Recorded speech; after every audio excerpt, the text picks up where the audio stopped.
Surat medical કોલેજમાં રેગિંગના કારણે તબીબી વિદ્યાર્થી ડૉક્ટર હર્ષ પંડ્યાના કરુણ મોતની ઘટનાએ સમગ્ર રાજ્યના તબીબી આલમને હચમચાવી દીધો છે. આ ઘટનાના પડઘા હવે વડોદરામાં પણ જોવા મળી રહ્યા છે. સુરતની ઘટનામાંથી બોધપાઠ લઈને બરોડા મેડિકલ કોલેજ તંત્ર એલર્ટ મોડ ઉપર આવી ગયું છે. રેગિંગની કોઈ ઘટના ન બને તે માટે કોલેજ કેમ્પસ અને હોસ્ટેલમાં એન્ટી રેગિંગ સ્ક્વોડને સક્રિય અને વધુ સતર્ક કરવામાં આવી છે. વિદ્યાર્થીઓની સુરક્ષા માટે સતત મોનિટરિંગ કરવામાં આવી રહ્યું છે. બરોડા મેડિકલ કોલેજના ડીન ડૉક્ટર જીવરાજ ડામોરે સ્પષ્ટ કર્યું છે કે કોલેજમાં રેગિંગ સામે ઝીરો ટોલરન્સની નીતિ અપનાવવામાં આવી રહી છે. એનએમસીની ગાઈડલાઈનનું ચુસ્તપણે પાલન કરવામાં આવી રહ્યું છે. ખાસ કરીને નવા પ્રવેશ મેળવનારા ફ્રેશર જુનિયર વિદ્યાર્થીઓને કોઈપણ પ્રકારના દબાણ કે ભય વગર અભ્યાસ કરી શકે તે માટે કોલેજ અને હોસ્ટેલમાં એન્ટી રેગિંગ કમિટી તથા સ્ક્વોડ દ્વારા સતત નજર રાખવામાં આવી રહી છે. સાથે જ વિદ્યાર્થીઓ માટે હેલ્પલાઇન ફરિયાદ નિવારણની વ્યવસ્થા પણ ઉપલબ્ધ કરાઈ છે. કોઈ વિદ્યાર્થી સાથે રેગિંગ કે હેરાનગતિનો બનાવ બને તો તે નિર્ભય બનીને ફરિયાદ કરી શકે તે માટે તંત્ર દ્વારા જરૂરી વ્યવસ્થા કરવામાં આવી છે. આમ તો એટલે સુરતની ઘટના બની એના પહેલા પણ અમારે એનએમસીની ગાઈડલાઈન મુજબ એક એન્ટી રેગિંગ કમિટી અને anti ragging squad plus Menti પ્રોગ્રામના હેઠળ મેન્ટર્સ આઈડેન્ટિફાઈ કરેલા છે. તો એ પ્રોગ્રામ એટલે બંને એન્ટી રેગિંગ સ્ક્વોડ અને મેન્ટર મેન્ટીમાં અમે રેગ્યુલર સ્ટુડન્ટના ફેકલ્ટી એટલે કે અમારા જે ટીચર્સ છે એ એમના સંપર્કમાં હોય છે.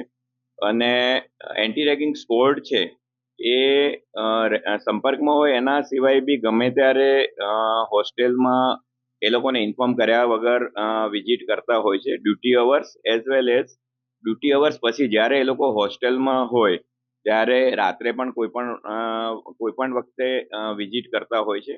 અને જુનિયર રેસિડન્ટને અને અંડર ગ્રેજ્યુએટને બધાને સેન્સિટાઇઝેશન પ્રોગ્રામ અમારો ફાઉન્ડેશન કોર્સ અને પીજી ઓરિએન્ટેશન હોય છે.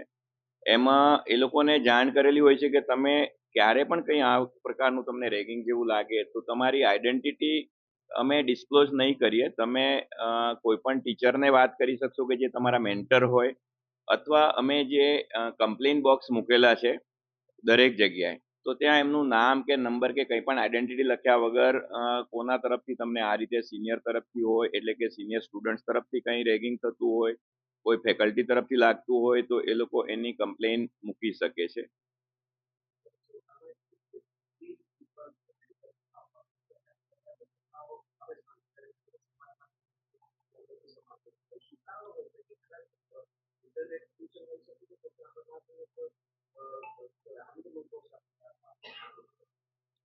આમ તો જે રેગિંગ થાય છે તમે કીધું એ પ્રમાણે આટલા જે હાઈલી એજ્યુકેટેડ જે બ્રિલિયન્ટ ક્રીમ પોપ્યુલેશન જે મેડિકલની અંદર આવતું હોય ને એની અંદર આ થાય એ એક તો બિલકુલ એક્સેપ્ટેબલ નથી.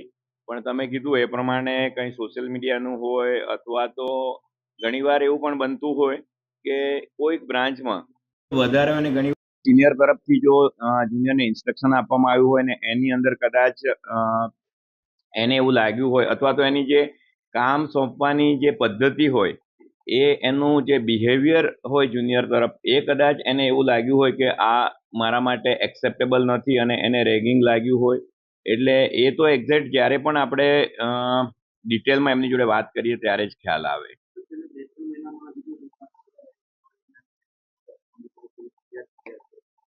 એવી અત્યારે 2-3 મહિનાની અંદર તો બરોડા મેડિકલ કોલેજની અંદર કોઈ ફરિયાદ નથી મળી.